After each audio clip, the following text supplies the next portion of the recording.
You should be able to hear me right now. Hopefully the background music is not too loud. Okay. Let me see. Okay. So welcome everybody that's here. Thank you for participating. I'm getting a little bit of feedback, so I'm gonna change this real quick. Let me see. Nope.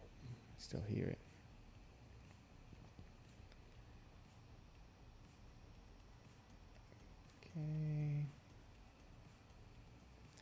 Okay. I still get it. Okay, I should be fine now. There you go. Okay, I'm good now. So let me see. Rasmari, ¿cómo estás? Juan, I'm sorry, Juan, if I'm mispronouncing your name, but I, I'm sorry. But thank you for being here. Hello. Hope you're doing good. And Rasmari, bienvenida. Aquí estamos. So I'm going to switch back and forth between English and Spanish because I do have some Spanish viewers, and the main reason I'm doing this, obviously, not only to spread new content in English but also in Spanish. Así que voy a hablar en inglés y en español. Así que por favor manténganse en sintonía. Okay, so today I kind of wanted, since last week's stream, I got the idea to talk about at-home training and things that we can do to improve our kendo or any martial art outside of the dojo. I want to get your input. I have a couple of ideas. I have 2 videos that I want to show you, and so yeah. So hopefully we have fun today and we learn a lot from each other. So I did realize from last week, I'm brand new at this, so yeah, bear with me. There is a delay between the chat that I get from you guys and what I'm saying. So if I don't answer right away, please bear with me. And what else? And I realized that the chat that you are writing in right now doesn't stay for the video after. So if I repeat what you're saying there, is to leave it for new people that might want to watch this later. Okay, quickly in Spanish. Lo que estamos diciendo, lo que hablan ustedes en el chat que están escribiendo ahorita no queda grabado. No sé cómo ponerlo todavía, estoy nuevo en esto, así que lo voy a repetir para que quede grabado ahí, y bueno, la gente que lo quiera ver después, aquí está. So, yeah, so thank you very much for being here. We have a few people on. I really appreciate it. And if you can say hi, if you're here, saluden para saber que están aquí. And yeah, really appreciate it. This has been a lot of fun for me. I actually got the idea for today's stream last week. So hopefully with today's stream, I get the idea for next week. But if you have any, any suggestions, please leave it here. Let me know in the comments. And I'll definitely take that into consideration, because, I mean, I couldn't do this. I couldn't have this conversation without you. So also, I want to thank everybody that's been writing me about how the returning to practices are going. It has helped me a lot. It has helped a lot of people a lot. And one of the big things that I'm figuring out through this is that through sharing, we are improving. We're doing better, especially through this time. And I think a lot of new doors have opened through the pushing of, I guess, online instruction. But I'm ready. I can see the light now of going back to practice, because a lot of dojos are reopening. I know a lot of people here in the US are getting ready or actually back to practice. And yeah, so I'm very happy for that. I mentioned before that I have 2 videos. I'm going to leave the link. After I edit the whole thing, I'm going to put the links below so you can go watch them if you want to watch the whole thing. I'm not going to take all your time to watch the videos. But yeah, I think we can start getting going. We have a few people in here, and if you're here, try to say hi. I'll appreciate it, so I can acknowledge you. And if you have anything that you can share, please share it. Okay. Let me see. I have my notes here. Kind of came a little bit prepared, but so today is going to be about all the things that we can do to improve our kendo outside of the dojo, or our health and wellness. Okay. I want to talk a little bit. Let me say this first. I am a certified health coach. I work with people. I'm a behavioral health coach, and I work on changing people's habits. I do have some knowledge on nutrition and exercise that I will share with you. I am not a nutritionist. I am not a personal trainer, so there's a lot that I don't know, that I rely on my peers, on my coworkers, or on my friends to share that with me. I'm going to share some of the things that I learned, but please, if you have more experience on these fields, share it, please, because I think a lot of people will benefit from that. I will share some of the things that I'm doing for my own personal health and wellness, but I kind of don't want you to try to mimic or compare yourself to me, because what I may be doing is maybe too little for you or too much for you, and I don't want you to get injured. You always want to avoid getting injured. And a big thing that is going to be the main driving point of today is things that you will enjoy and things that you will like to do. Those are the things that you want to, actually focus on. Because if not, if you don't see results, if they're boring to you, discard it, move on, do something else. Anyways, I have two videos here that I kind of wanted to show and discuss. And let me switch here scenes.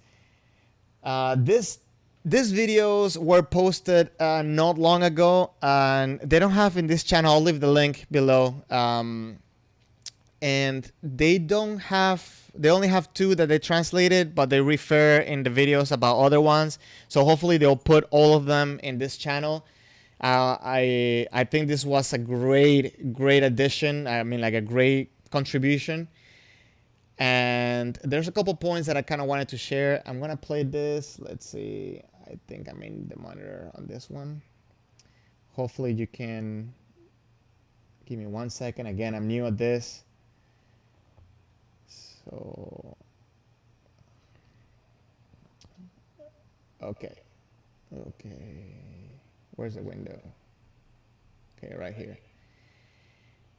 I guess we'll watch this video together, and hopefully, I'll stop a couple times on point of interest. We're not gonna watch the whole thing, obviously, but here you go.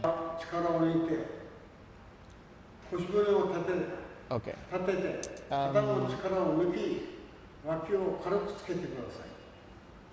Okay, here he's talking about kamae. Let me rewind it a little bit. Maybe turn it on a little bit. I made a video about kamae recently, and I think this is on point.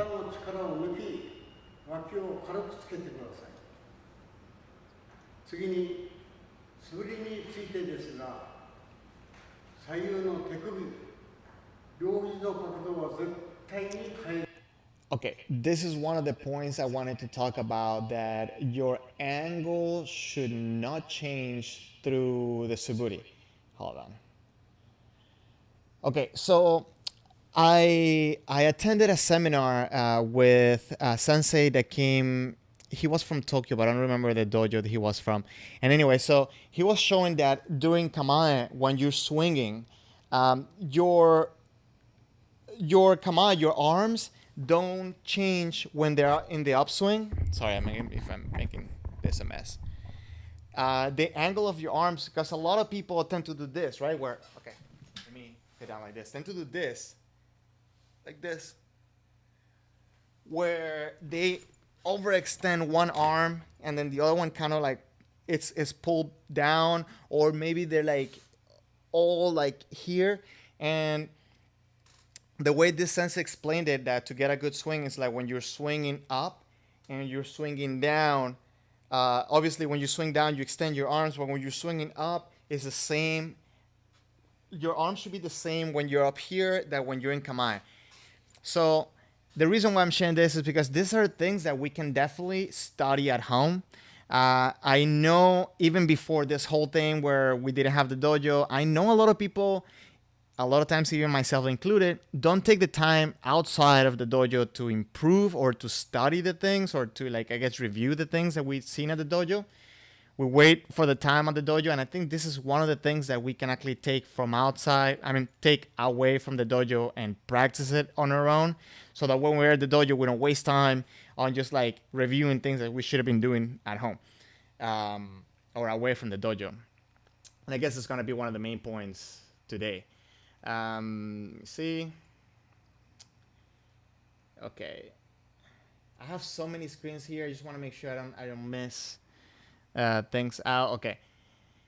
The angles. So yeah, the angles of both your wrist and elbows should not change. So a lot of times, as I said, a lot of people tend to do this instead of just keeping the angle. And then obviously when you swing, you're going to stand out on your wrist too. But I think there's a very key point to keep in mind, that those things do not change. Okay. Let's see.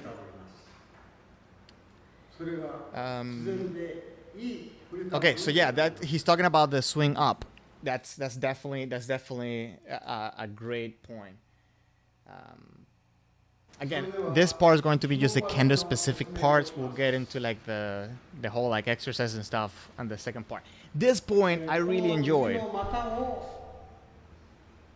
Okay, so here, this is something that I guess I've been, like, after analyzing myself, I do it, but the whole thing about not closing your toes, I think, is very, very interesting.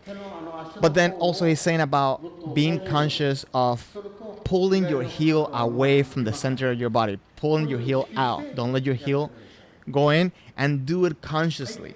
That is such a good thing, because a lot of times when I check my kamae, I guess my left foot goes a little bit to the side, and that's bad, because then your attack is going to go to the side instead of going straight forward to your opponent. So yeah, like, I think that's gold, and that's something that we can do when practicing kamae at home. Gold, I think. Let's see if anybody has any. Well, for the people that's on, please share some stuff, like comment what you think. I'm new at this, so kind of want to make sure I'm doing okay. Okay, this is another key point when swinging, where the arm should stop. The left arm should be by the size of your, I guess he says breast, right? Like in front of your chest. And your right arm on top. Now, while I was watching this video, there's one thing that I kind of, I'm not going to say disagree, because obviously I'm not going to disagree with Sensei, right? But I'm kind of want to just have a little bit of conversation about it. It's the angle where he hits. For me, the angle is a little bit too high. When I was in Japan, I did see, I saw a lot of people swinging mostly away. Like if I have a regular size shinai, my swing, it's out towards the front, where his is a little bit high. Later on in the video, you're gonna see that he actually talks about this being on purpose, and I'm having a little bit of trouble understanding why. Now, I know that for myself, the way I was taught is that you want to cut down towards the chin, like to the level of the shoulders, or like the chin of your opponent. Obviously, you don't want to like nail it down, like drive it down all the way down, but you do want to cut at that level, because you don't want to just tap on the top. So that part, you'll watch it, you'll see it, but it's very interesting. I need to do more research on that, because definitely something that I don't. Saludos, Eduardo Sensei, Maita Sensei. Claro. Okay, like I said, I'm going to talk in English and Spanish. Voy a hablar en español y en inglés. El punto que está hablando aquí el Sensei en este video es mantener el brazo izquierdo enfrente del pecho y el derecho, obviamente, paralelo con el suelo. Lo que yo estoy ahorita analizando es la punta del shinai. La forma que a mí me enseñaron fue con la punta hacia adelante, no necesariamente hacia arriba. So yeah, what I just said was about the whole thing with the arms and the tip of the shinai. So let's keep watching this. Let's keep watching some other stuff. So he's talking about, yeah, make kamae good and relax. Están hablando de hacer el kamae bien y relajado. I think it's a great point because being relaxed will allow you to being relaxed, but not just to relax. It will allow you to be ready to go forward instead of like from the tension, loosen up and then go. Okay? So, but you want to make sure that you have tension in the right spots. You don't want to create extra tension. No quieres crear tensión extra, solamente en los puntos claves. Okay, so now he's gonna do suburi on the air, right? 5 times suburi. Ahora va a hacer suburi 5 veces en el aire. Esto es una cosa, this is something that I found, this hit home for me right now because this is something that I did not take in consideration until I saw this video last week. When I made a video about cutting with purpose, right? And in that video I said that when you're cutting, when you're striking, you want to accelerate the sword until the very last moment where it's going to be a sharp stop. Ok, en español. Yo hice un video sobre atacar con intensidad, con intención, y que la espada tiene que cortar y acelerar hasta el último momento. So, from that, what he's saying is in this video is that if we keep striking just the air, unconsciously we're going to start slowing down our sword. I believe that 100%. So now I start finding a spot that I can hit as a target just to practice proper hitting. Una de las cosas que están diciendo en este video el sensei es que de forma, sin querer, uno tiende a bajar la velocidad de la espada cuando está haciendo un corte, cuando estás cortando en el aire. Entonces es bueno que también se practique con un objetivo, algo donde uno pueda pegar. So yeah, let's keep watching this because again, I think this videos are gold. Okay. I hope you guys can hear because right now I had to cut it because I'm getting too much feedback and it's just not good for me.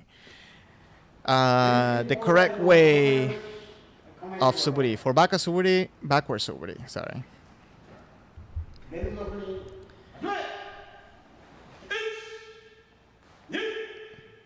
Okay, and you see the tip of the sword. He keeps the tip of the sword so high, and it's something that I'm like, why? It's not a bad cut. I think that cut is awesome. And just the way he does suburi, right? Like sharp on the way back, on the way forward.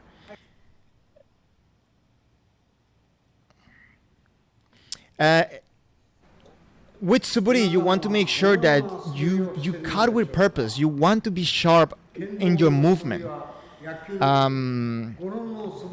Cuando estás haciendo suburi en el aire, o sea, cuando estás haciendo suburi siempre quieres tener intensidad, no solamente en el corte, pero también en el movimiento. Quieres tener la intensidad, más no aplicar fuerza extra. When you want to swing in kendo, you obviously, okay, you see, right here, this is the part that I kind of wanted to share with you. In kendo, okay, hold on. Okay, so yeah, so he's saying that in baseball you use a full swing, so it kind of like slows down at the end. But in kendo you have to suddenly break. So yeah, I mean, like, I didn't need to tell you, right?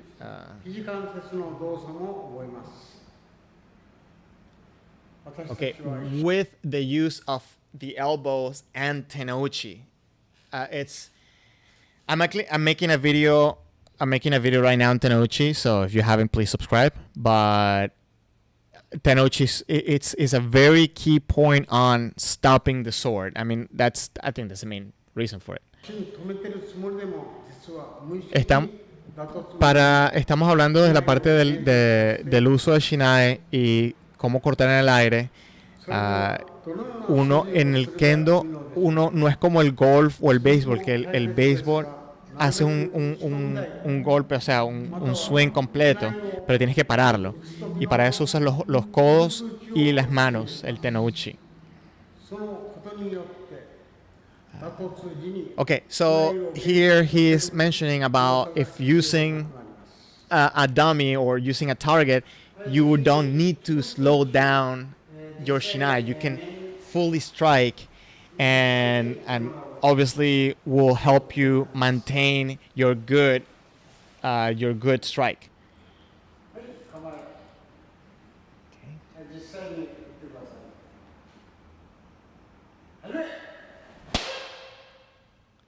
Okay, so one of the things here when I see this cut, it's that for me he's definitely hitting lower. Now, granted, the dummy is a little bit lower than he is, but it seemed that he is cutting a little bit lower than when he was doing suburi to me. I don't remember if it was in this video or in the other one where they talk about stopping the sword, but okay, we'll watch that. I think it's the next video, so I'm not gonna spoil it. I'm gonna stop this for a second. He's talking about Sansapo. I'm gonna just point this out in Spanish because I think it's something it's very important, and I don't think there's enough Spanish material on that. Ok, voy a traducir un poquito lo que está hablando aquí el sensei en este video. Es que hay un concepto que se llama Sansapo, las 3 enfermedades. Entonces va a hablar de que uno puede controlar la espada, el espíritu o la técnica de tu oponente. Pero ahorita va a decir que obviamente de la forma ideal sería de controlar las 3. Pero uno puede hacer nada más una sola cosa bien. Y es el punto de este video, yo creo, de que tienes que estar enfocado en hacer una de esas bien.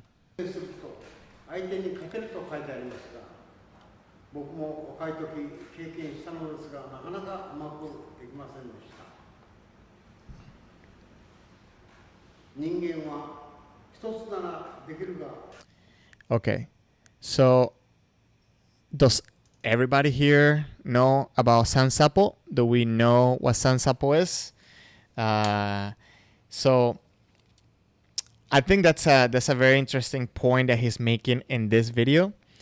It's the point that you want to control your opponent's technique, sword, and spirit, right? And body, mind. So one thing that he's mentioning just now is that we can only do one thing good, right? You don't want to overwhelm yourself with 3 things. Ideally, we want to control all those 3 things at once, but he's making the point that, you can only do one good.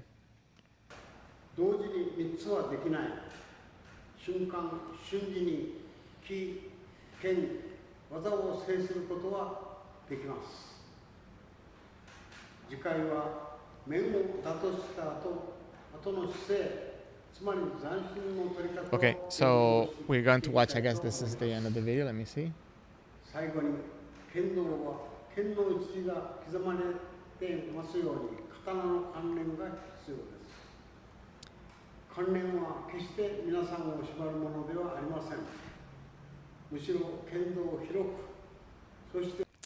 This for me also hits home because this is something that was told to me when I first started Kendo, that this is not a stick, this is a sword.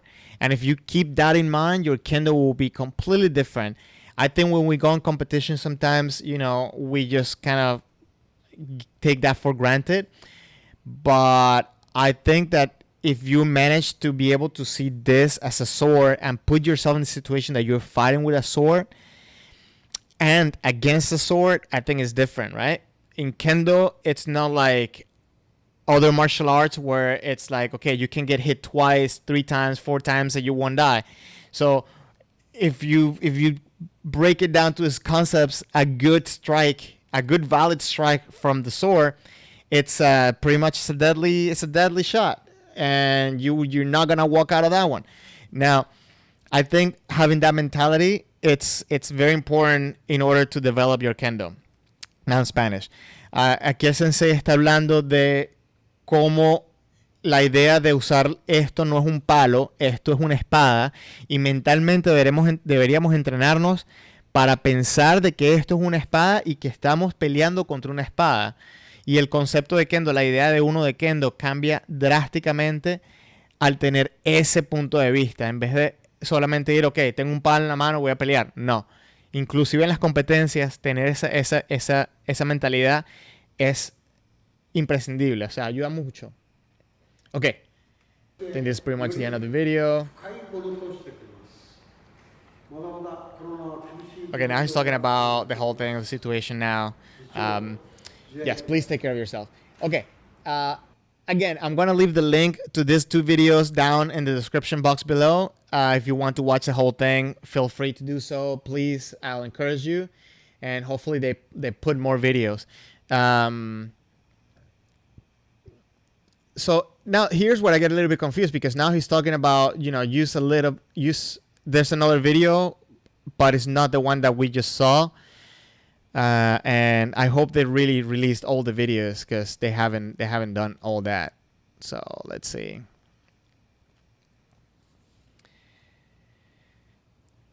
And here they're gonna talk about using practice equipment. Again, for myself, I don't have the ability to have a dummy in my house, not only because my ceiling doesn't allow it, but also because my neighbor downstairs will probably hit me.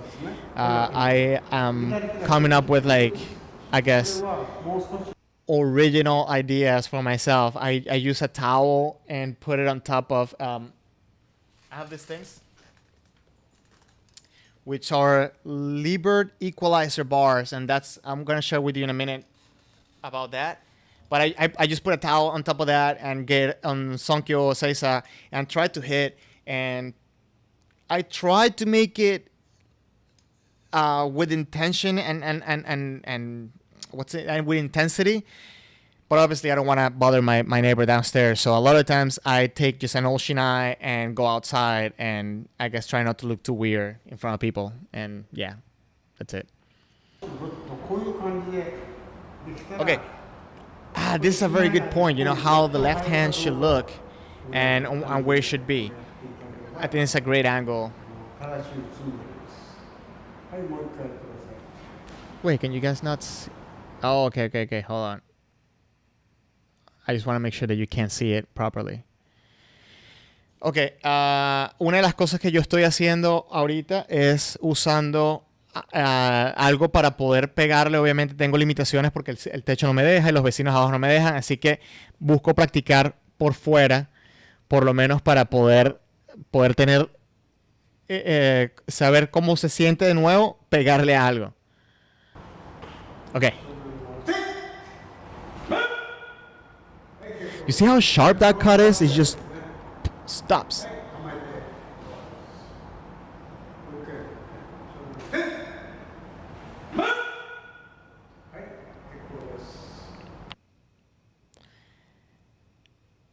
Okay, so this is great, like the common mistakes in Suburi.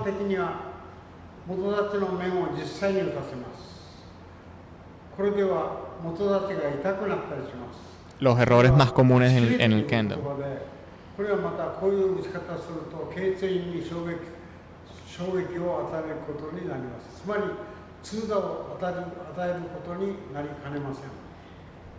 Okay, let me stop here for a second. I'm gonna keep it rolling in a second, but I do want to say this. You want to cut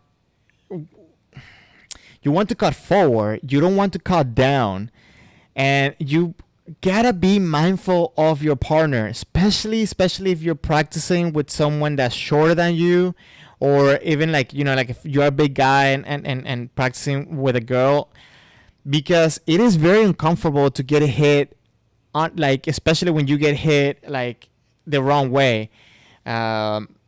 if you are hitting too much down and stuff, especially for the kote, you gotta be careful with that because people are going to quit, and they literally will just not come back to the dojo because they it's not something they will enjoy. So I think please be careful of hurting your partner and make sure you encourage people to keep coming back to the dojo instead of just quitting.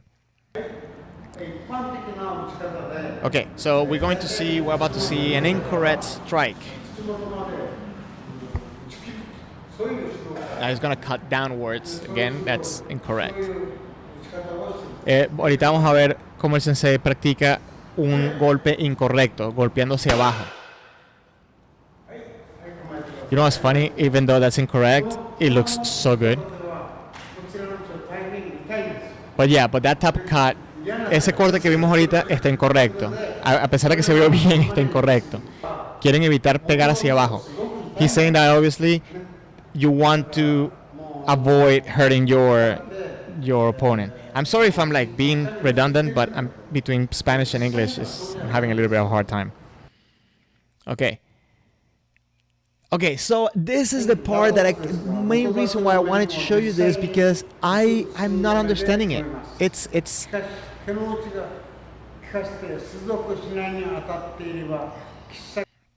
and let me explain. It's not that I'm not understanding it. It's that my body is not understanding it. He's going to talk about the proper use of tenouchi. But one of the things that he says, and I encourage you to just please, if you can comment about it, just explain it to me a little bit. He's saying that, or the way I understood it the first time, because I'm watching it maybe like the second time this time right now, or the third time, but he talks about cutting and stopping the sword with tenouchi before it hits the target, so then the tip bends and hits the target. Okay, I know the shinai bends. I know the shinai can bend, and I've seen it bend, and I bent the shinai before. But I never bend it where I stop it, or maybe I'm not aware of it. I never bent the shinai by stopping it in the air, and the shinai just, maybe I'm not at that, well, I'm definitely not at that level, but the way I've been taught is you want to cut down on the person, obviously not driving down, but you want to. So I'm questioning a lot. Okay, play. Okay, sorry, in Spanish real quick. De la forma que estamos hablando, que está viendo el sensei ahorita, están diciendo que tenemos que usar el tenouchi correctamente y parar la espada antes del momento del impacto para que la espada en el aire se doble y pegue. Pero estoy teniendo dificultad en entender ese concepto, porque generalmente a mí me han explicado es asegurarme de usar tenouchi correctamente, pero llegando al lugar del impacto. Okay. See, it will bend due to inertia.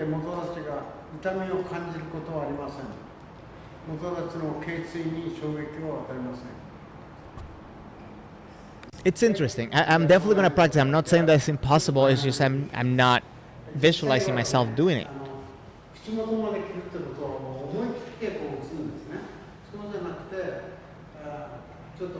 Wait, okay, hold on. I right here.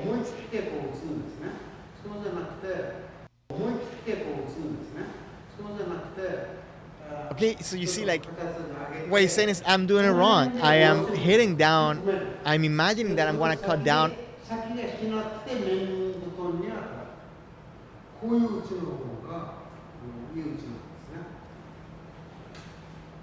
Okay, let's see it. Sorry, okay.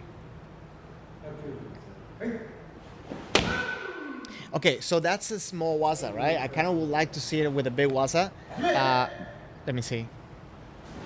Okay, so, I mean, it's such a good hit. I'm not gonna lie, it's a good hit.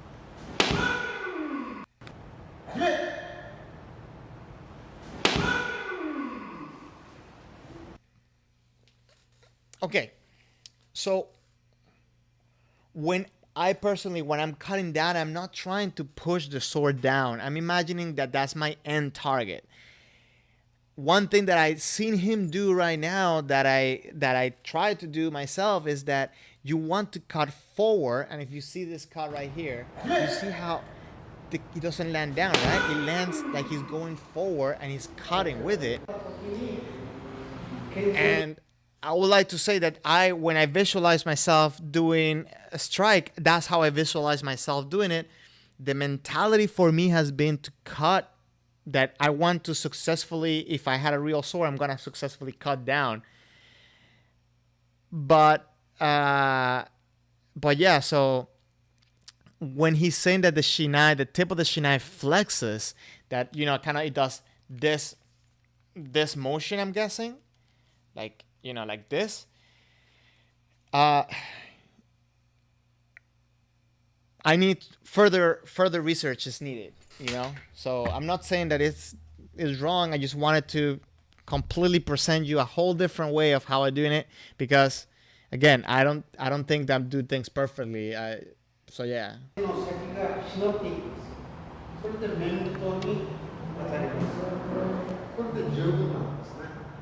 And he says that like that much is sufficient. So okay, so listen, this little thing that I picked up along the way from senseis, right? A lot of the times senseis will kind of like overly exaggerate a position or a technique or something, so that way when you do it naturally, you're obviously gonna compensate for that. For example, one of the things that I've been told before, like, you know, to make sure that we have straight feet, kind of like force yourself to have your feet a little bit inwards. It will help a student kind of like make sure they're like straight instead of just opening them up.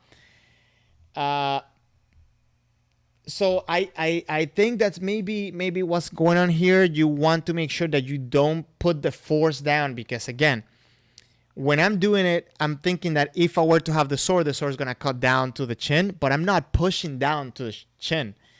And I don't know, if you have a different thought, a different perspective, please share it. Please. I want to hear from you. Quickly in Spanish. So please don't leave me. Ok, en español. Aquí el sensei está hablando de que él es la forma correcta para dar la espada antes del golpe, para no poner fuerza hacia abajo. De la forma que me ha enseñado es que quiero cortar hasta la quijada de mi oponente, pero obviamente esto me causa un poco de duda, porque yo no me siento que la espada, de la forma que la está explicando, es que la punta de la espada se dobla y es suficiente para pegar sobre el men. ¿Qué pasa? Que estoy entendiendo, hay veces que los senseis como que hablan como que un poquito exagerado para que uno cuando lo está haciendo natural no, o sea, compense. Y capaz eso es lo que quiere decir el sensei en este video. Obviamente todavía me falta mucho estudio con esto, pero quiero compartirlo para que ustedes también vayan entendiéndolo. Cualquier pregunta, déjenmela saber. Ok, we keep going. Okay, strike as if your life depends on it. Yes. Okay, so Jose, thank you for being here. Thank you for saying hi. And yes, let's keep. If you have something, share it.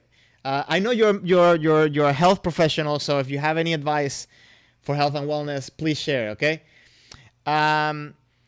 So about striking as if your life depends on it. A friend of mine one time explained to me that my strikes were a little bit too flat, just to put it like that. Like, just like, you know, no intensity, no energy. So the way that he explained it to me to do it is like, at the moment of the strike, at the moment you're making, you already made the decision, you're going for it, you should feel maybe like you got electrocuted and that electricity is driving that hit. That helped me a lot into shaping a good intensity in my strikes. But I feel that sometimes when I explain that, it causes people to kind of like just put tension where it shouldn't be. I think this is a good way to explaining it. Make sure to, like, your life depends on the strike, right? You want to not hesitate. You want to be effective. You want to hit properly, fast, sharp, obviously without any extra. So that mentality, I think, is awesome. Okay, let's keep going. Let's keep going with this. 実際に本当にね、打ち切った打ちっていうのはね、これ止まってるのは、これは本当の打ちじゃないですね。本当に打つと自然としないが上がっていくわけです。打ち切っていると。はい、上げていく。This is another point that I'm having a little bit of difficulty because a lot of senseis always tell me, obviously, don't raise your arms after the strike. But here, sensei is saying, raise your arms after a strike. So let me tell you what I've been told that I use. Let's just put it that way. When I strike, I know my shinai is going to raise up. I will allow my shinai, the tip of my shinai, to raise up. I normally don't push up, or at least I try to not push up. I try to keep my arms forward towards my opponent, but not pushing like that. So if I encounter my opponent, my arms are going to bend. The way you're going to see it here, you see a lot of Japanese competitors this form. I don't think it's wrong. I think it looks great, and this is just another way of doing it. Listen to it and adapt it to yourself. But if your sensei says do it differently, I guess do it differently for your sensei, because then you're going to get in trouble. And don't get me in trouble. So he's saying you have to raise your arms up high. If I do that on my dojo, I think like sensei will chop my arms. But look at this. It looks so good. Okay, wait. When he goes through.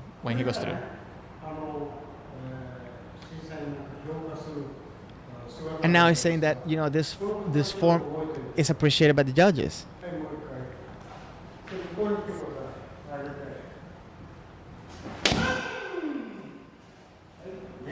Now, granted, his footwork is impeccable after, so that makes it so good.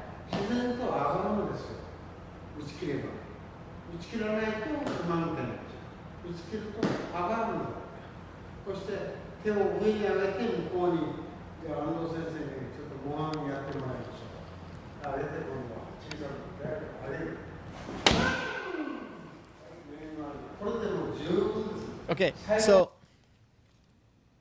one thing, a lot of the times when you see in competition people trying to mimic this, it kind of looks like this, right? Where you're like diving in forward. Here he's keeping his body straight and it looks awesome. So yes, Menari all day. But I feel that sometimes when we try to do that, we kind of look like this. And maybe that's a mistake. Now, one thing that I like about this approach is that number one, your elbows are safe, because a lot of the times happens that if you try, I see people when they try to raise up their arms, they kind of raise them up this way instead of this way, and the elbows tend to hit on the mengane, and that I've seen that happen, and it doesn't seem pleasant at all. But regardless, and that's good practice. When you're doing suburi at home, you want to avoid this. You want to make sure that you stay like this, and it just creates support. So yeah, keep that in mind.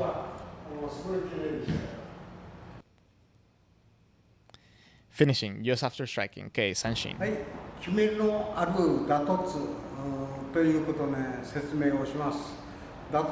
What do you guys think? Is this a good idea? Sharing some videos and maybe we can discuss them together? Let me know.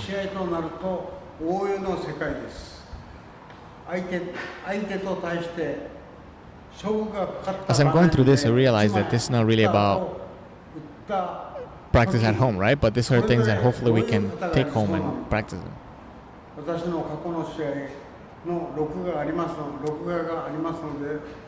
Okay, so here he's going to show videos of his matches, and you know he has great ippons and such. but I don't think maybe we shouldn't really spend too much time today on that. Maybe we can do that another day.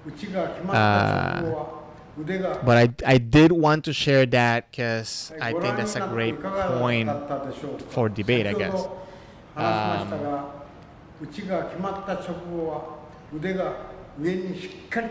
noticed that when he raises the arms, it's not shoulders, right? It's just like the arms. It's just good kamae. It looks good. It looks good. Let me see if there was something else that I wanted to share from here. Oh yeah, the hara. I need to research, but does the hara translate to core? I need to know. 使われておりませんけれども、腹の力と書きます。聖火鍛錬と同じです。よくあの人は腹が座っているとか、腹を決めたなどと言いますが、腹というのは要は度胸、度量を含めた精神力のことであります。他のスポーツ界でも分かりやすい。So yeah, I think the way he's explaining it right now, like you can relate the hara to the core, because like he explains about how points of balance and power. 一流選手が練習でいつでも成功していた技が本番で失敗することがあります。これはその時の心が本来あるべきのところに収まっていないからです。勝負とは天才歌手バリの歌にありますように、勝つと思えば負けよう。勝利への欲が出たり、応援する観客を意識するなど、緊張感により微妙に狂い、平常心を失うことになります。腹が座っていないときは致命的なミスにつながります。焦りや動揺と人間にはさまざまな感情がありますが、どんな道場家でも持てる力をすべて発揮させるには、静かに腹、つまり聖火丹田に収めることが必要なのです。毎日のわずかな時間を利用して、普段から腹力、つまり聖火丹田を引き Okay, this is a point that obviously needs a lot of time to study, and I think we can spend a day just talking about hara. But what he just said, spending a little bit of time every day, practicing these concepts, I think that it's one of the most important advices or suggestions. One thing that I have a friend, he's in Tokyo, and he works, I don't know how many hours a day, I don't know how many hours a week, but a lot. And he does kendo and he competes. He's very successful in competitions. He's amazing. He's very, very good. And I see him a lot as an inspiration because, myself here, I work too. I don't get to train like the police does over there, where they train every day. He trains pretty much the same as I do, 2 or 3 times a week. Obviously, he also does some gym and stretching and stuff. But one of the things when I was talking to him is like, hey, listen, what advice you do for? I was talking specifically about footwork. I said like, I may look crazy, I may look weird, but even sometimes when I'm at work, in the hallway, sometimes I will practice maybe like one fumikomi or a little bit of suriashi, and just the fact of, or to just take time to visualize yourself doing that away from the dojo, at home, at work, doesn't matter. I think that's very important, especially if you don't get to spend that much time in the dojo. And now more than ever, I think this is crucial. There's a psychological study where they take a group of 3 groups of people that has to do with basketball. One of the groups doesn't practice basketball, but they visualize themselves practice basketball. And I think after a week, statistically, they didn't see any decrease in their abilities, where the group that didn't even think about basketball and didn't do basketball, they did see a decrease. I'm going to try to find it and share it with you. But that goes to say that even thinking about it, it just helps you improve your technique and your kendo. 日常生活においても迷いやためらいが消え、気力が充実し、人生の困難にも真正面から立ち向かうようになるはずであります。よく肝に銘じておいていただければと思います。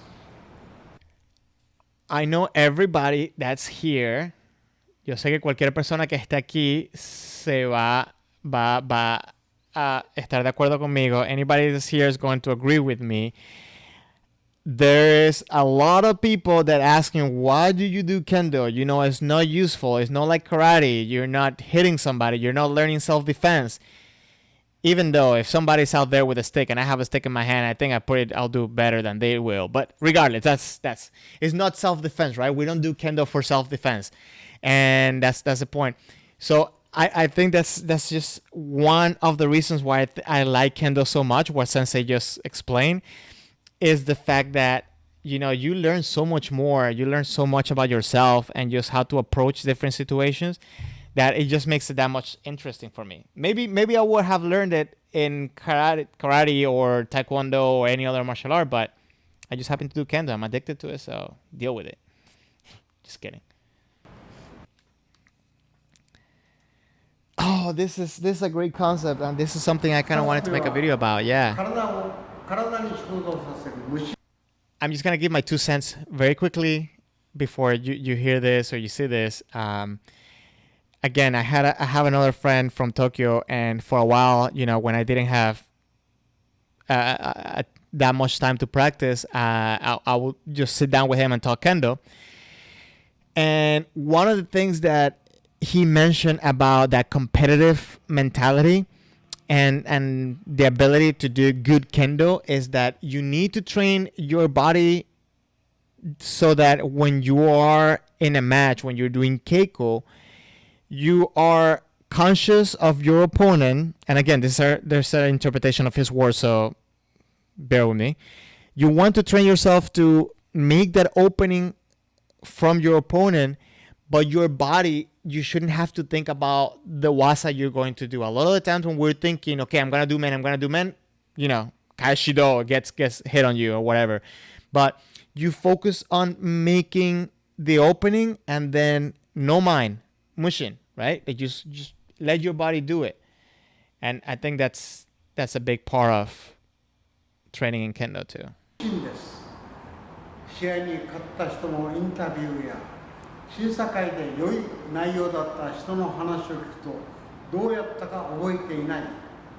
どうやったか Yeah, you see, like it is funny. I can't remember how I got ippon. Yeah, like I've been in the situation several times where I'm like, oh my god, that was like, it's like I planned it, but it's not. It just came out. And if you go to a next match thinking that you're gonna have that same like that, if like I'm gonna do that again, it's like no, it doesn't work out. You just have to let your body know. Like it's more research needed. 雑念も入れずに無念無想、つまり無心になってやっているうちに体が自然に一人でに働いてくれるのです。非常にここが難しいですね。体に仕事をさせるような間合いと心の状態になればいいと思います。それには普段の稽古を真剣に取り組んでいくことが大切です。剣道は難しいよ。Kendo is really difficult. It is. Wait, hold on. Let me see. Okay, so supplementary explanation. No mind. Okay, from the beginning to the end. Well, you guys can read it. I'm not gonna put that on you right there. And again, when this is done, I will leave the link of the videos down below. I recommend you to go take the time and watch them. Even if you go to the other videos that they have there that are completely in Japanese, I couldn't get the closed caption to work in English to translate it. But I mean, like, at least you can like kind of see what's going on, and maybe if you want to take the time, just Google Translate and translate some other stuff. I wonder if you can actually download the subtitles. I'll try checking it out. But yeah, these two videos, I think they are gold right now because, again, we need to share with each other what we have going on, because that's the only way we're gonna get better. especially when we're confined to just being at home, and training for ourselves. So I don't know if anybody has any questions, any comments, anything they would like to share. If you have any videos, any cool stuff like this, please send them to me. And even if you don't want them to, like show up in the chat or whatever, and you want to just share something, you can send me a message. Yeah, I'll really appreciate that. Okay, so I wanted to show those two videos. I know we talked a lot about different things that had nothing to do with practicing at home, but I did want to drive the fact that you want to not overwhelm yourself. We can do one thing good, and then if we try to do many more things, it's not gonna be as good. So my approach to practicing suburi at home, I have certain things that I know I need to improve, that I know I need to do better, but I don't try to improve them all at once and try to make it all perfect at once. I work one thing at a time, and then I move on to the next one when I'm done with that one. And the first tip, I guess the first kind of tip of the day will be get feedback. If you don't have a mirror, record yourself. If you don't have a recording device, you can output and maybe use your phone. Get someone to watch your videos. Watch yourself, like somebody to give you feedback. Get feedback. Because if you're just doing suburi, it happens a lot that we're just doing it over and over and we don't know we're doing something wrong. So quickly in Spanish, el primer consejo que quiero dar hoy es que usen algo para verse a sí mismo, para saber qué están haciendo bien. Un espejo, la cámara, el teléfono, alguien más. Porque es muy importante de que no sigamos cometiendo los mismos errores una y otra vez y otra vez. Okay? So, let me see. I have quick little notes. Okay, I talked about fixing one thing at a time, focusing one thing at a time. One concept that I'm really getting into it lately, and I just love saying this, is that make each suburi better than the last. So when I practice, when I start, okay, first of all, suburi is not a warm-up, right? Like, I don't warm up with suburi. When I'm at practice at the dojo, suburi is not a warm-up. Suburi should be a study, right? It does function as a warm-up, but normally in a dojo, we do warm-up first, then suburi, right? Because suburi should be a study of how I'm doing my technique and that everything is working correctly and putting myself in the mentality that I'm going to attack. So make each suburi better than the last. So even if I'm going to do 1,000 suburi, 10,000 suburi, how many suburi you're going to do? One thing that I practice is that I start not lazy, but also not throwing everything at the beginning. But as I progress, every suburi is going to have more intensity, more spirit, better technique, complete self-awareness, hopefully, and make one suburi better than the last. Don't work the other way, where you start really hard, like, okay, man, but then at the end, like, man. It kind of goes down. You want to do the opposite. So when you're doing at home, when you're practicing at home, work that, try that. Start, like relax, normal, and then get better and better and better. Okay, quickly in Spanish. Cuando estamos haciendo suburi en la casa, yo practico mucho de hacer suburi, que cada suburi sea mejor que el anterior. Entonces no empezamos flojo y después como que, pero sí empiezas relajado y después va subiendo intensidad. Mucha gente empieza fuerte al principio, pero después obviamente van decayendo y no ayuda porque quieres tener un buen suburi, ¿no? Okay. So I was hoping that maybe some people will, share some of the stuff that you've been doing at home to improve your kendo, to improve your health, your wellness, and maybe we can have a little bit of discussion. But if nobody shares some of their stuff, I'm not going to say that you're selfish. I'm just going to share my stuff, and that's it, right? I'm just kidding. But yeah. First, as a behavioral health coach, this is some of my recommendations that I also use for myself, is that it's easy if we don't have the routine of the dojo to go every other day to practice, or however many days you go to practice. It's really easy to just kind of like forget that routine. So set a schedule for yourself. where you're going to dedicate it to your health and wellness and to your kendo, to improving yourself. Yeah, if you're gonna say, okay, I'm gonna work out Monday, Wednesday, Thursdays, right? But then you don't put yourself like an hour. You say, okay, I'm gonna do it in the morning, but then at the morning it's like I'm too tired, whatever. No, just force yourself to do it at that specific time. Fall into that routine. That's going to help you a lot. Not only with consistency, it's gonna be a lot of mental training, and it's just going to be it's just going to make sure that you keep doing it instead of just skipping one day. Maybe you say you were going to do it in the morning, but then you say at night, but then at night you came back tired from work and then said like, oh, maybe I'll do it tomorrow. And then it just never happens. So one big thing that I can advise you is that you just set yourself a schedule. Even if it's just 20, 30 minutes, 10 minutes, whatever it is, just make sure that you schedule those in. And if you can't do them at that time, make sure you schedule again the next one. It's okay to fail. It's okay to not do it and skip them a couple times and whatever, as long as you're learning from that. Why did you skip it? Why wasn't it? Okay, maybe you need to adjust it. For example, for me, one thing that it has been is like my sleeping schedule. It just went all over the place.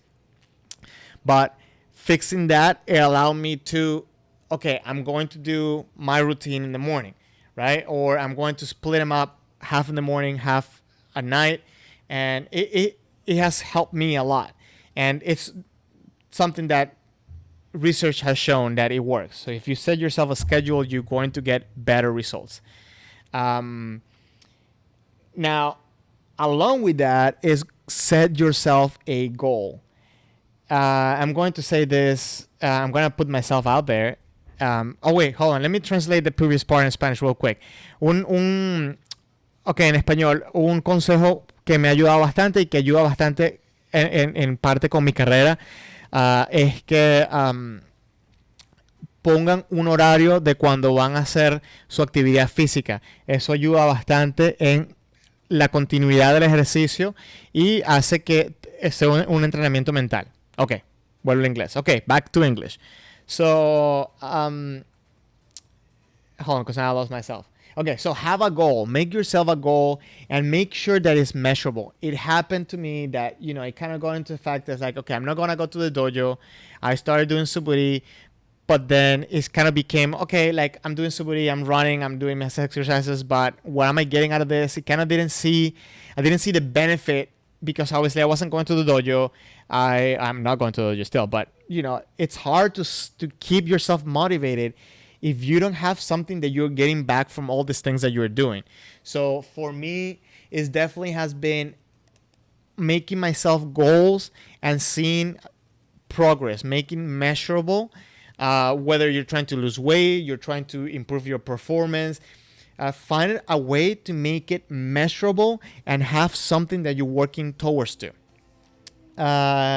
For myself, for example, hold on, because there's noise outside. I don't know if you can hear that, but okay, fine. For me, for example, I'm going to put myself out there. I made it where my arms, one of the goals is when I'm doing suburi without thinking, is that my arms are swinging properly, because I actually got a little bit of a bad habit by doing suburi inside a house that I was pulling with my right arm in order to avoid the roof or the ceiling. So that's definitely one big tip I'm going to give you. Try to make sure that you have a goal and a way to measure it. So the way I was measuring it is that I would do my suburi studies, which I'm going to share with you in a minute, and then do sets of suburi where I'm not even thinking about it. I'm just doing it, right? And when I record myself and trying to see, okay, is this coming out natural? That actually made me really happy and kept me motivated to come up with more goals, more different things to just keep working on it. If anybody, feel free to please share some of the stuff that you're doing. I'll enjoy to know, so I'm not just doing my own thing.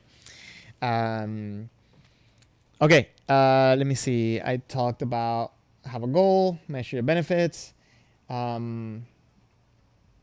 Okay, making a plan for yourself. What should include making a plan for yourself? Make sure that what you're doing is going to challenge yourself, but it's not going to be too challenging. Work yourself up. Next thing, that it's fun or entertaining for you. If you don't like to do it, don't do it. Find an alternative. For example, I run because it's easy. I mean, I'm not going to say it's easy. I run because it's convenient, right? I just put my shoes and go. But for someone, maybe bicycling will be a good exercise for you because you have a bicycle. I don't have one, so I don't bike. I don't say, okay, I cannot bike. I don't do anything. So find things that you will enjoy, that you will do, and they're fun, but it's also accessible for you. And I guess the last point is to make sure it's accessible. For me, running, it's entertaining. It's it's a little bit of a meditation. I know for some people, maybe when you're running, you're just thinking about surviving that run. But if that's you, maybe you want to start with walking and measure yourself, just dedicate yourself. I say safe bet, 30 minutes a day, especially continuous 30 minutes, will definitely help you progress into your level of activity, right? Notice that I say physical activity, I say activity, not necessarily the gym. I personally, I'm not a gym person. I don't like to go into the gym. That being said, there's many kendokas out there that are very successful going to the gym using weights. The big part about that is education. Know what the weights do, how working your weights, and what goal you have. Because using weights to be like a bodybuilder are going to be completely different at the goal of having it for kendo. That being said, I also know kenshis that will not touch weights, will tell you do not go to the gym, and it works for them. They have their routine, they do their things to stay healthy. So my recommendation is get to know your body to figure out what do you need. For example, I have some lower back problems that if I don't watch myself, I will get sciatic pain. I get a lot of just overall lower back pain, and it's really, really, really painful. So one of the things that I know I have to do, I have to take care of my back. I have to do back exercises, and I have very specific exercises that I do for that, and I implement that in my workout routine. Right now, while I'm away from the dojo, the best thing that's been for me, it's having this, and I guess I'll leave a link below on the description box. But I have this Liber equalizer bars. They're calisthenics equipment. That's pretty much the only thing that I do besides a stability ball. That's it. Those are the two only things that I do. I build my workout based on that, and obviously suburi and running. One big thing about running is that I when I run, I make sure that, okay, let me just take a step back. When I run, I do the same technique for like barefoot running, and even though I don't run barefooted because obviously, glass on the street and hepatitis and all that stuff, I want to make sure that I don't cut myself. But the way that you run barefooted is more of like you land with your foot flat rather than with your heel, and I think that simulates a lot closer to what fumikomi is, and how you land with the kendo footwork. It's better for your knees as well. But when I run thinking of kendo. I don't know if that makes sense, but when I'm running, I'm thinking of, what motions will I be doing. Sometimes I even do like suriashi as I'm running, and I try to work a little bit that way. But I try to relate all the exercises that I'm doing and how they affect and how they involve my kendo. Unfortunately, kendo is a one-sided exercise. I mean, one-sided, like activity. So we're going to overdevelop some muscles and not develop other ones. So if you want to prevent injuries, you want to make sure you balance yourself out. I have some comments. Okay. So Steven, thank you for commenting. You're telling me that you haven't been motivated to do Zoom practices. You haven't been motivated to do some practices, but you're at a bare minimum you want to do once a week, activities once a week. So yeah, I mean, like I fell into that rut too. I I really uh, participated, actively looked out for like activities to do, and like joining Zoom practices, just because I really didn't see like, okay, so what's the benefit and stuff. But then again, what helped me with that is like, okay, I need to set up, what do I need to work on, what do I need to fix, and why am I doing it, right? Like, why do I keep doing kendo? Why do I want to keep doing kendo when all this whole thing is over? I think that's a big question, and I think once you find that answer, like, are you gonna go back to the dojo after this whole thing is done? What do you love about kendo? And having that and the desire of going back, then you want to desire to go back with the same endurance that you had. Obviously, you want to improve your technique. I am supposed to test for Godan next year. I mean, like, I'm eligible to test for Godan next year, and I want to be ready. And I know a big part of my development is going to be practicing with other people, but I think a big part of my development can be, I need to, make sure that I am accountable for my progress. So let me work on something. So great things for me was that. Find what's going to be my motivation to go ahead and keep moving forward. What was I talking about? Okay, I was talking about the physical activity, right? Okay, so with the running, I'm just gonna share with you what I'm doing is that I'm doing every other day. I'm doing running. I'm doing about 25 minutes of running. I don't worry about the distance and I don't worry about the speed. I just try to make it about that much time, and that's going to be, I'm going to say, maybe like my endurance run, like 25 minutes, 30 minutes, maybe like around there. I try to keep a constant pace. So for me, like, if I'm going to rate from 1 to 10 how hard I'm going, I'm probably going between a 5 or 6 during that time. Obviously, I do my warm-up and then after I do my stretching, but that's pretty much my formula that I'm using right now.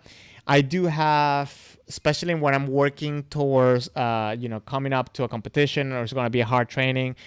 Normally, what I'll do also sprints, but I guess I can, I'll talk about it in another time. But right now, I'm doing every other day. I'm doing running and suburi. I'm doing every day, and I do my calisthenics. It's about, I think it takes me like about 30, 45 minutes to do that whole set. I work all my major muscles. I do chest, back, especially back, because there's not, and that's the main reason why I got these things, is because, there's not that many exercises that I can do, like, to work on my back, and especially my upper back. So these things are great for that. You can do rows, you can do, like pull-ups, like some type of pull-ups on that. I don't know what the real name on that because I'm not too savvy on that. But anyways, my whole routine takes about 45 minutes, and I do it every other day.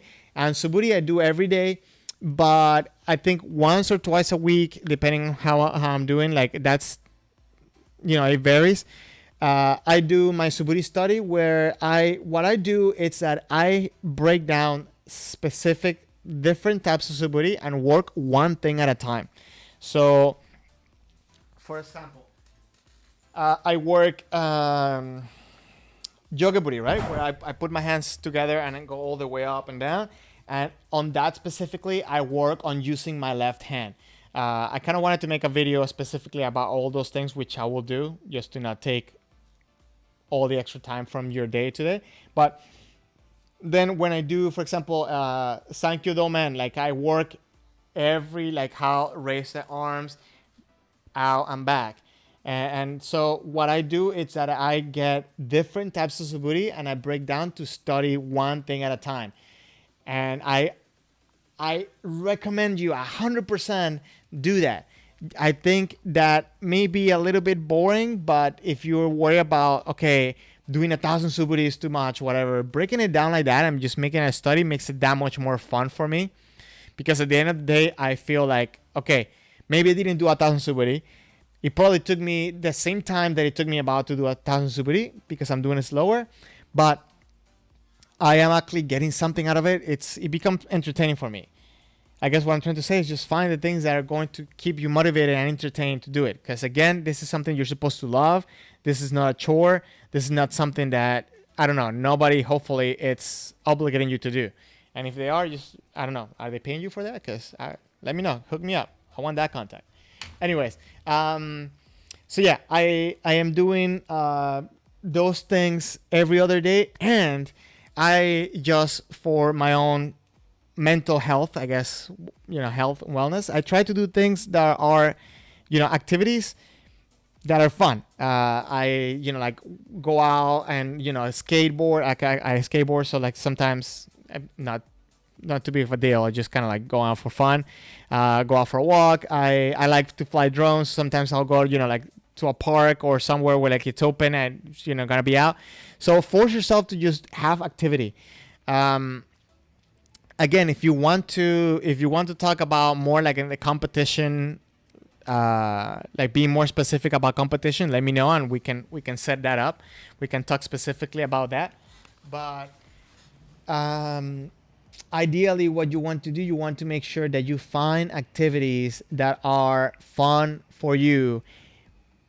Create a schedule and start at least with 30 minutes a day of physical activity.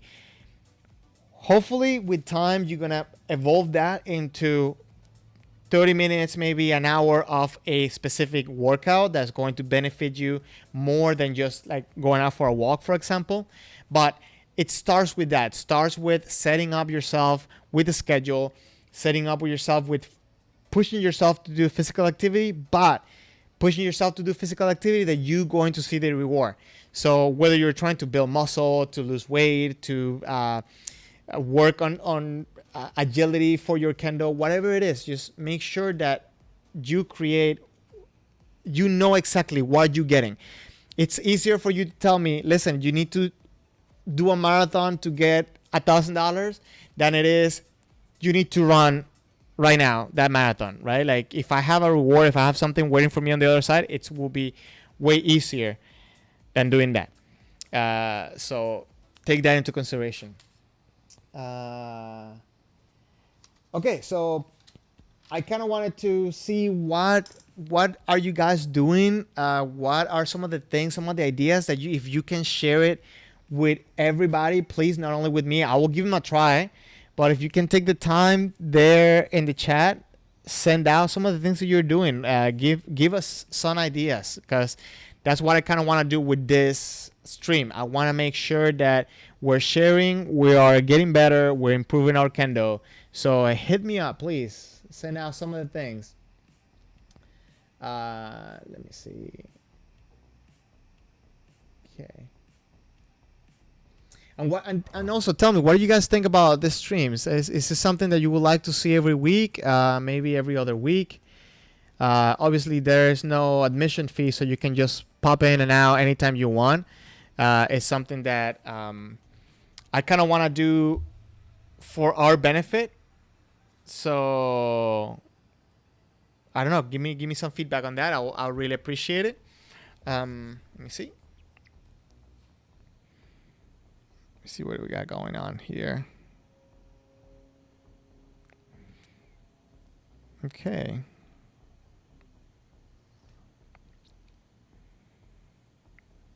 Okay, so listen, I will be doing. I'll try to make it another one for next week. I'm thinking a couple of different things that I could do it on for the stream for next week. But I want you to let me know, like, is this something that you'll enjoy? I mean, I've seen a few people stay in and like, hopefully this is because they're interested, not because their internet just stayed open and, just kept the feed there. But I'm having fun with this. I am new with all this. I'm learning how to use all this software and stuff. I'm still having a little bit of trouble. Hopefully in the future, I could have people maybe like in a Zoom meeting and we can do like some type of talk and interview and like talk with each other, or, just share. Because ideally, that's what this is all about. I have two main goals with this channel. One of them is to help us all improve our kendo and distribute more English and Spanish content. But also I would like to use this channel to kind of make it a little bit more popular too. Like make it where a lot more people are interested in kendo, even though if they don't do it. So that way we'll get more people hopefully doing kendo. So if you have any ideas on some of the stuff that I can do for that, I will greatly appreciate it. Please, if you haven't, if you like my content, if you like the streams, consider subscribing. It really helps a lot. I'm trying to break 1,000, and I'm very close to 700. So please subscribe to my channel. And if you think of anybody that could benefit from these videos and all this stuff, please share them.